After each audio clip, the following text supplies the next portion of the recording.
Hello friends, welcome to another video in filter realization series. In today's video we'll talk about realization of IIR filter in direct form 1. An IIR filter essentially would have some values of output dependent upon its past values. So you're bound to see y of n minus 1 or y of n minus 2 kind of terms in an equation for IIR filter. So a typical question for an IIR filter could look something like this, where the output is given as y of n is equal to 0.5 y of n minus 1, 0.7 y n minus 2 plus x of n, which is the input, plus 0.2 x of n minus 1. As I mentioned, clearly it's a case of IIR filter, as y of n also depends upon y of n minus 1 and n minus 2, etc. So the step number 1 to solve such a question or to realize such a filter is to assume an intermediate variable w of n, and w of n would compose of all the x of n terms. So what I'll do here is I'll take up these two terms and I'll consider it to be equivalent to w of n, which is my equation number 1. And then I substitute this w of n in the equation. My question equation is this, so I substitute y of n. Now y of n depends upon only y of n's and w of n. Now it is easy to realize y of n. I'm going to draw the equation number 1 and draw the equation number 2 using our basic elements that we studied in the previous tutorial. So in order to obtain w of n, which is my first equation, I know that w of n can be obtained by adding x of n and 0.4 times x of n minus 1. So what I do here is I take up x of n and I add it with 0.4 times x of n minus 1. In order to generate x of n minus 1, I'll need to pass x of n through a delay box. So this is pretty simple. From this path, I get x of n, and from this path, I get x of n, and then I use the constant multiplier sign 0.4 to generate my w of n. So the equation number 1 is realized or is drawn as a block diagram using our basic components, which is the summing block, the delay block, and the constant multiplier. On the similar lines, we can obtain the realization for the y of n.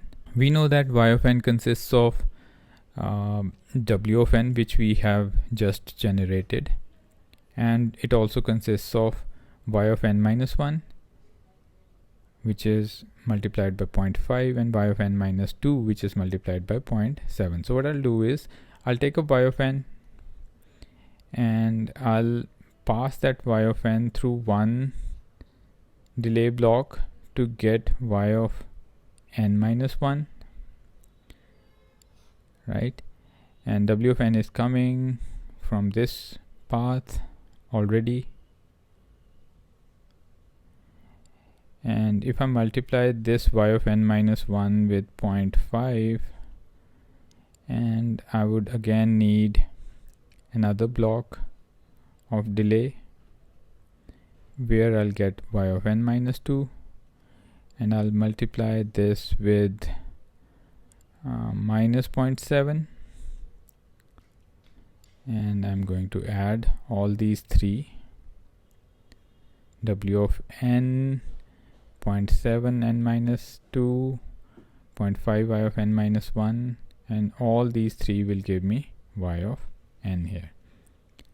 So it's pretty straightforward to realize the direct form 1 structure. We take up y of n and I put a delay in y of n to generate y of n minus 1, and then I get y of n minus 2 and I add it with w of n. So taking the intermediate variable we can easily realize the direct form 1. Now I'll show you an alternate trick to solve such a question for IIR filter.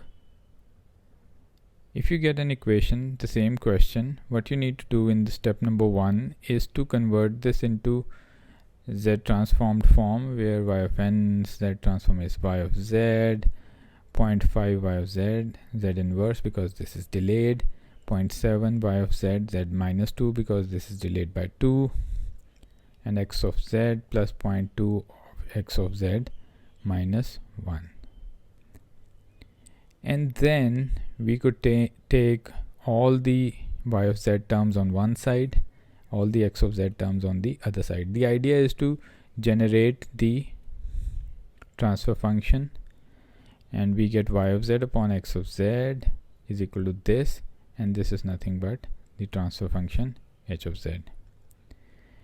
And in this alternate trick, please understand that you need to take up two summing blocks, and all the zeros are going to be drawn on this side, the right, and all the poles are going to be drawn on this side, moving towards left, and the coefficient of the poles are going to be negative, and the coefficients of the zeros are going to be positive, or the terms featuring in the numerator are termed as 0, the terms featuring in the denominator are termed as poles. So what you need to do is you need to take x of n here and put a block of delay here, and I'm talking about this coefficient which could be termed as 0, so take the positive coefficient 0.2 as it is and sum it with this, and over here you take up the terms in the denominator, but you invert the coefficient sign. So this is going to be 0.5, and I've drawn it more clearly like this.